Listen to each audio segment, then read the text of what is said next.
ನಮಸ್ತೆ ಫ್ರೆಂಡ್ಸ್, ನೀವು ಮುಂದ್ಗಡೆ ನೋಡ್ತಾ ಇರೋದ್ರಿ ಅಂಜೂರ ಹಣ್ಣಿನ ಗಿಡ ನೋಡ್ರಿ. ಇದು ಅಂಜೂರ ಹಣ್ಣಿನ ಗಿಡ ಪ್ಲಾಂಟೇಶನ್ ಮಾಡಿ ಬರೀ 9 ತಿಂಗಳಾಗೈತಿ ನೋಡ್ರಿ. 9 ತಿಂಗಳಿಗೆ ಯಾವ ರೀತಿ ಡೆವಲಪ್ಮೆಂಟ್ ಆಗೈತಿ ನೋಡ್ಬೋದ್ರಿ ನೀವು ಅನ್ಬೋದ್ರಿ ಏನಪ್ಪಾ, ಒಂದೇ ಒಂದೇ ಜಾಗದೊಳಗ 3 ಆಗಿ ಪ್ಲಾಂಟೇಶನ್ ಮಾಡಿ ಅನ್ಬೋದ್ರಿ. ಇಲ್ರಿ, ನಾ ಮಾಡಿದ್ ಒಂದೇ ಆಗಿ ಪ್ಲಾಂಟೇಶನ್ ಮಾಡೀನ್ರಿ. ಒಂದೇ ಆಗಿ 3 ಬ್ರಾಂಚಸ್ ಬಂದಾವ್ರಿ. 3 ಬ್ರಾಂಚಸ್ಗೆ ಯಾವ ರೀತಿ ಫ್ರೂಟ್ ಸೆಟ್ಟಿಂಗ್ ಆಗೈತಿ ನಿಮ್ ತೋರಿಸ್ತೀನಿ, ನೋಡ್ಬೋದ್ರಿ ನೀವೇ. ನಾ ಮ್ಯಾಗ ಹಂಗೆ ಫ್ರೂಟ್ ಸೆಟ್ಟಿಂಗ್ ಹಾಕೋತ್ ಹೊಂಟೈತಿ ನೋಡ್ರಿ ಫ್ರೂಟ್ ಯಾವ ರೀತಿ ಸೈಜ್ ಯಾವ ರೀತಿ ಇದು ಬಂದೈತಿ ನೋಡ್ರಿ. ಇನ್ನ ದಪ್ಪಾಕೈತ್ರಿ ಇದು, ಇನ್ನ ಮೆಚುರಿಟಿ ಸ್ಟೇಜಿಗೆ ಬಂದಿಲ್ರಿ. ಇದು ಇನ್ನ ದಪ್ಪಾಕೈತ್ರಿ, ನೋಡ್ಬೋದ್ರಿ ನೀವೇ. ಇದೊಂದು ಬ್ರಾಂಚಸ್ಸಿಗೆ ನೋಡ್ರಿ, ಎಲ್ಲಾ ಬ್ರಾಂಚಸ್ಸಿಗೂ ಇದೇ ರೀತಿ ಸಖತ್ತಾಗಿ ಫ್ರೂಟ್ ಸೆಟ್ಟಿಂಗ್ ಐತ್ರಿ.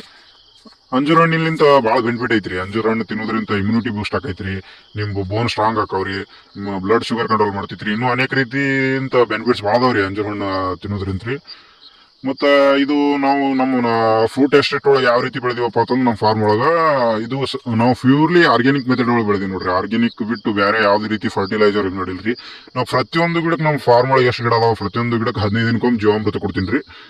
ಕಂಪಲ್ಸರಿ 15 ಡೇಸ್ಗೊಮ್ಮೆ ಜೀವಾಮೃತ ಕೊಟ್ಟೆ ಕೊಡ್ತೀನಿ. ಅದಕ್ಕಾಗಿ ಈ ರೀತಿ ಪ್ಲಾಂಟ್ ಡೆವಲಪ್ಮೆಂಟ್ ಆಗೈತೆ ನೋಡ್ರಿ.